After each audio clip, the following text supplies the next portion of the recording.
Magatte Wade, bonjour. Vous êtes Bonjour, ancien secrétaire général des institutions africaines pour le financement du développement, fonctionnaire international. Vous avez eu une longue et brillante carrière à la Banque africaine de développement où vous avez fini comme directeur de communication. Magatte Wade, je me rappelle, il y a quelques années, on était à Tunis, sur le long de l'avenue Bourguiba. Vous me disiez que vous vouliez rentrer au Sénégal, participer au développement de votre pays. Vous avez réitéré cette volonté quelques années encore après à Abidjan, où vous avez dit que non, je ne veux pas seulement rentrer, mais je veux aller m'investir dans ma commune, la commune qui m'a vu naître. Et cette commune, c'est Ngaye Mékhé. Ici, cette gare date des années 1880. Et vous aviez dit, je veux rentrer, je veux m'engager. Et là, vous êtes non seulement rentré, vous vous êtes non seulement engagé, mais vous avez eu le suffrage de tous les Mekhois pour être en maire. En maire, donc, dans le développement de l'économie locale. Aujourd'hui, Magatte Wade, 3 ans après, comment va la mairie de Mékhé? Merci Adama. Comme vous l'avez dit, Mékhé, c'est un endroit que je porte dans mon cœur.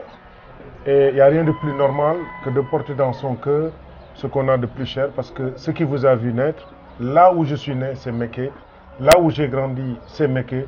Là d'où je suis parti pour aller à la conquête du monde, c'est Mékhé. Donc, comme le disent les Anglais, it is rewarding to come back home.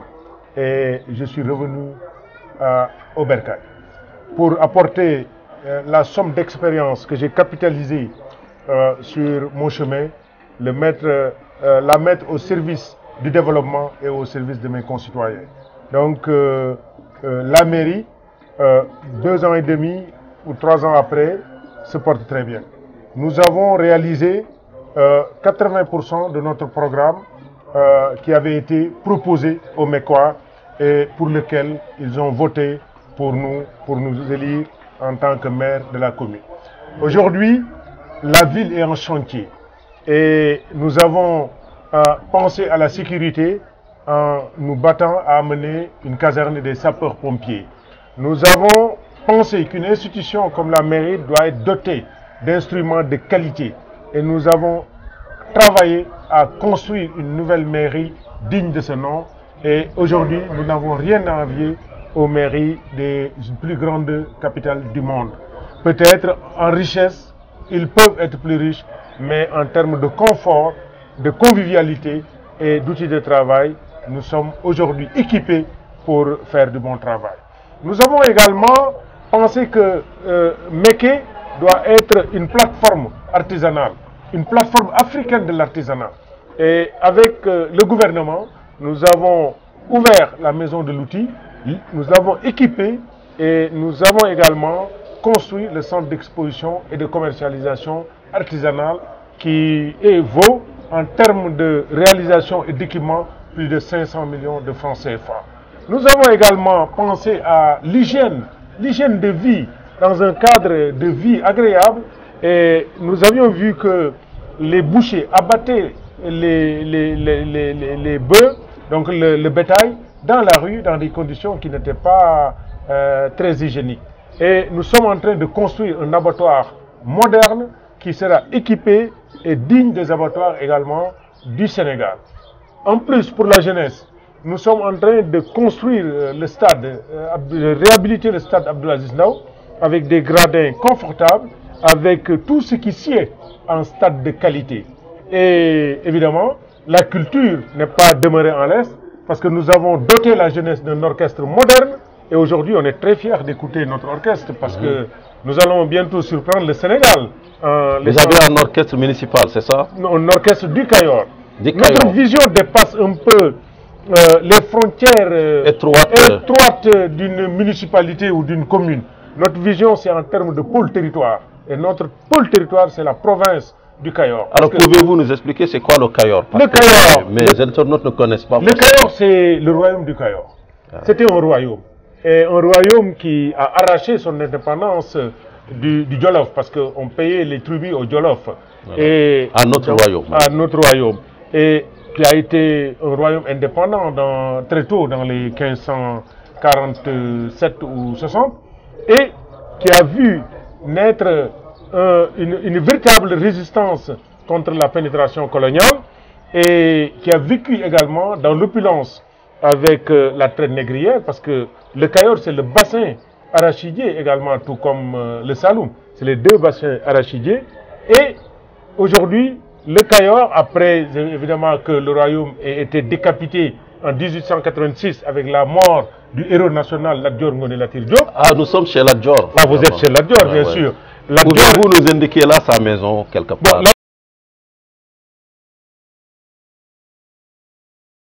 Juste derrière la gare ici. Et Lat Dior était le dernier damel du Cayor. Et vous savez que tous les damels du Cayor qui ont précédé Lat Dior étaient des damels Fall. Mais Lat Dior était un garmi de par sa mère, Ngoné Latyr, qui était également un Fall. Et donc, toute l'histoire du Cayor, toute l'histoire du Sénégal, parce que Lat Dior est le héros national. Tout à fait. Son cheval Malaw est le symbole des chevaux, des équidés du Sénégal. Et donc, le Cayor, dans le patrimoine immatériel et culturel et historique du Sénégal, a une place importante à jouer. Et politique également, parce que on ne gagne jamais le Sénégal sans gagner le Cayor. Voilà. Et aujourd'hui, je dirais tout simplement que nous sommes dans le Cayor et le Cayor s'étend. Évidemment, le Cayor avait conquis jusqu'au Diender, c'est-à-dire la presqu'île du Cap-Vert avait été conquise par les rois du Cayor. Et c'est pourquoi je taquine souvent mes cousins Lébou en leur disant « mais vous êtes des Adior ayant immigré au bord de la mer ». Et aujourd'hui donc, le Cayor part de Ngandjouf, Mbayen, Tilmaxa, Niakhène, Pekes, Mérina Dakhar, Koul, Méké, jusqu'à la mer et jusqu'aux confins de Thiès qui est la capitale régionale. Et Méké est restée la capitale économique du Cayor.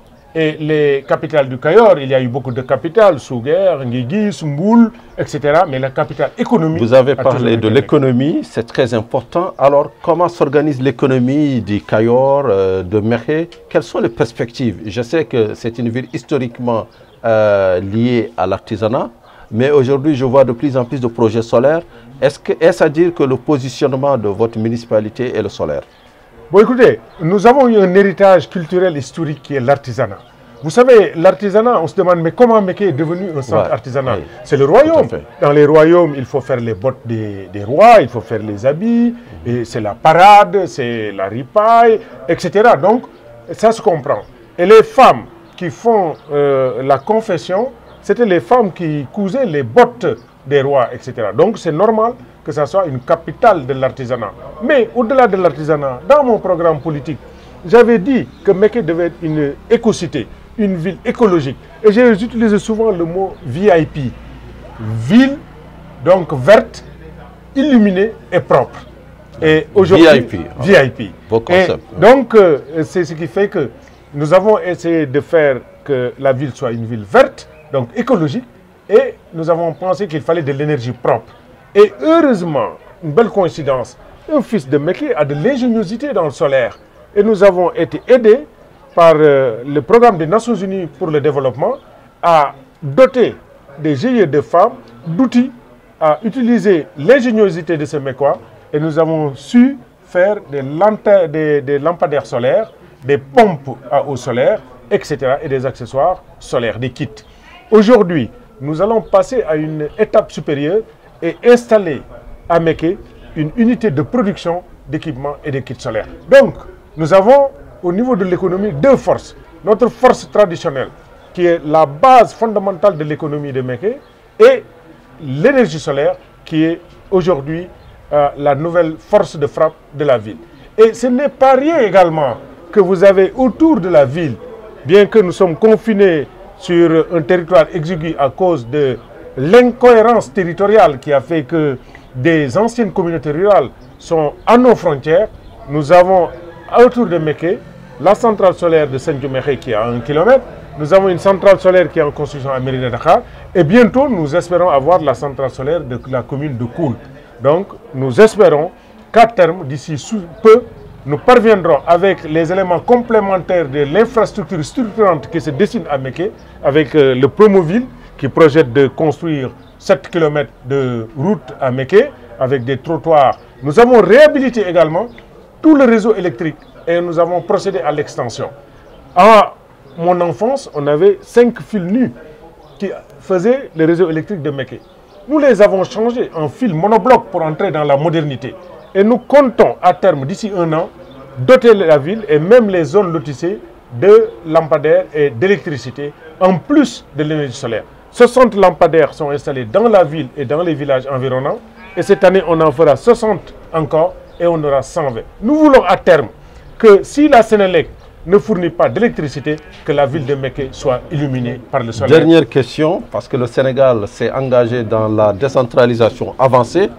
Est-ce que cela, concrètement, pour une mairie comme Mékhé, cela se traduit-il par plus d'argent, par plus de liberté à choisir les investisseurs? Ce concept a-t-il un sens pour un maire? Bon, écoutez, la décentralisation a un sens. Il y a déconcentration, décentralisation, ça a un sens. Maintenant, faudrait-il que l'acte 3 puisse être matérialisé dans sa globalité et que l'on procède à rectifier les incohérences et les insuffisances de l'acte 3. Mais aujourd'hui, il y a des pouvoirs qui sont transférés aux municipalités et ces pouvoirs, nous les gérons, mais il faudrait davantage de moyens. Donc la partie financière, la partie comptable et la partie ressources est une partie qu'il faudrait compléter, qu'il faudrait renforcer pour permettre aux communes de jouer pleinement leur rôle au niveau de l'acte 3 de la décentralisation. Donc il y a un programme de bitumage de cette route qui part de Bambey à Diogo. C'est environ une centaine de kilomètres. Le marché a été attribué et c'est combiné à une sous-composante qui est île à Morphile. Les travaux à île à Morphile sont presque achevés et il reste maintenant le bitumage de cette route. Et comme vous l'avez entendu, le président de la République a évoqué cette sous-composante en disant que 2017, on bitumera Bambey, Baba Garage et bien sûr, je sous-entends Mékhé, Diogo, qui est une partie de ce volet. Cette route est très stratégique pour la ville de Mékhé. Parce que vous voyez ici, nous sommes au carrefour de la voie qui mène à Touba Baké en passant par Tilmaha. Oui. Et arrivé à Toubaro, vous avez l'axe qui va vers Kébémer et l'autre qui va à Touba. Vous pouvez aussi, avant d'arriver à Toubaro, bifurquer par Darou Moussi. Ici, c'est une route internationale pratiquement, bien que classée régionale, parce que ça traverse le Baol, sort par le Salou et peut conduire au Mali, en Gambie et en Guinée. Et si vous considérez que cette partie va à la mer, qui est à 20 km, vous voyez la portée économique de cette route. C'est pourquoi, moi personnellement, nous Mécois et Mécoises, nous Kayoriens et Kayoriennes, nous population du Baol, du Saloum et du Sénégal en un mot, nous en faisons une priorité économique. Et je pense que la matérialisation du PSE passe par le maillage du pays pour avoir des accès au marché, et le marché local, mais aussi le marché régional. Et c'est pourquoi nous avons apprécié la décision du gouvernement de bitumer cette voie. La piste latérite de cette voie date de 1928. 1928. Et quand on sait que cette voie est une épine dorsale économique de ce pays, il faudrait que l'on passe très vite à la vitesse supérieure, qui consiste à moderniser les infrastructures routières du pays, à faciliter l'accès au marché et à considérer cette ville qui a une forte capacité de production artisanale, qui est un élément important de la croissance, et aller vite pour bitumer cette voie.